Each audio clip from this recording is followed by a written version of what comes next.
Game din na naman kay Soto at Kushigaya Alphas laban sa team ng Utsunomiya Brex na merong magandang record at lineup, isa sa malakas na team dito sa Japan B1 B-League.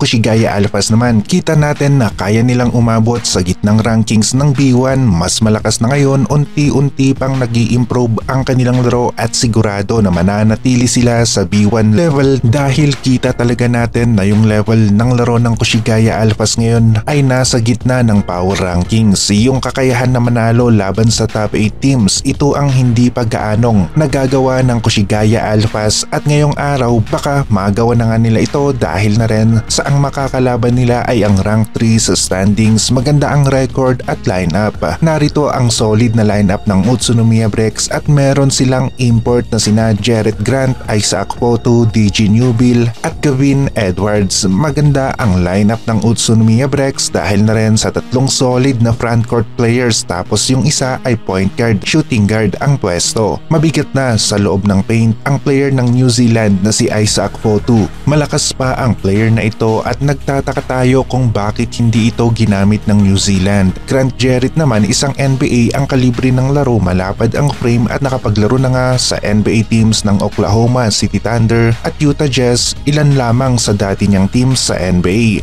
Gavin Edwards isang veteranong import dito sa Japan B1 B-League at silang tatlo ang nagpapalakas sa frontcourt ng Utsunomiya Brex. Isaac Photo, Jarrett Grant at Gavin Edwards. DJ Newbill naman ang kanilang club leader sa pagpuntos, rebound at assist. Kushigaya Alphas hindi naman nagpapahuli sa kanilang rotation ng mga bigs, nandyan sina Kai Soto, Tim Suarez at Jeff Gibbs. LG Pick maganda rin ang nilalaro kaya naman lalaban ang Kushigaya at posible na magawa nga nilang ma-upset ang team ng Utsunomiya Brex ngayong araw. Kai Soto double-double pa rin ang nagagawa, maganda ang kanyang laro sa kanilang last game. Yun nga lang ejected ito pero kahit na ganun pa man ay yung stats nga niya sa 22 minutes playing time ay malakihan pa rin. Isang magandang laban ang mapapanood natin. Kushigaya Alphas laban sa team ng Utsunomiya Brex, halos parehasan lamang ang dalawang teams na ito. Mas matagal nga lang ang Utsunomiya Brex dito sa B1 level at kilala nga rin bilang isa sa top teams sa kada season ng Japan B1 kaya solid ang team ng Utsunomiya Brex. Kushigaya Alphas nakakapag-adjust na, sigurado na hindi sila babalik sa B2 level. Kaya nilang talunin ang halos kalahati sa 24 teams ng Japan B1. Kay Soto patuloy na gagamitin ni Coach Hanzai na sabi na niya noon pa man na gusto niyang mailabas ni Kai palagi ang kanyang best game sa kada laro ng Kushigaya Alphas team.